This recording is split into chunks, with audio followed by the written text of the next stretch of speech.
இன்றைய தினம் எத்தனை சட்டங்கள் மாற்றப்பட்டது நம்முடைய பாரத பிரதமர் தலைமையிலே. போக்சோ சட்டம் 370 ஆர்டிகல்.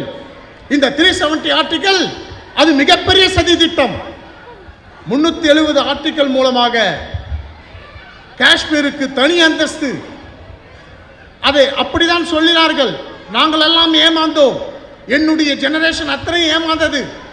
ஆனால் கடைசியில் புரிந்தது அது ஒரு தனி மதத்திற்காக, மதவாதத்தை உருவாக்குவதற்காக, தீவிரவாதத்தை உருவாக்குவதற்காக அங்கே நம்முடைய வரிப்பணம் அனுப்பப்பட்டு அங்கிருந்து இந்தியா முழுமைக்கும் இஸ்லாமிய தீவிரவாதம் பரவியது என்றால் மிகையாகாது.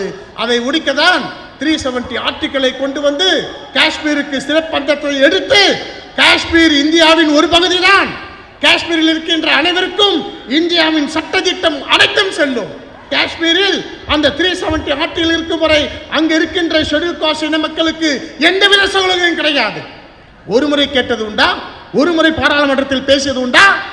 தலைவர் பயன்படுத்துகின்ற அரசியல் சட்டம் இந்த நாட்டை வளப்படுத்துவதற்காகவும் வலிமைப்படுத்துவதற்காகவும் தான் இங்கே அரசியல் சட்டம் மாற்றப்படுகிறது. ஒவ்வொரு முறை மாற்றப்படும் போதும் மிகப்பெரிய பிரளயம் வருகிறது. குடியுரிமை திருத்த சட்டம் மாற்றப்படும் போது காங்கிரஸ் அதிர்ந்தது. 370 ஆர்டிகல் என்றவுடன் தீவிரவாத இயக்கங்கள் எல்லாம் அடிபோயின. ஆகவே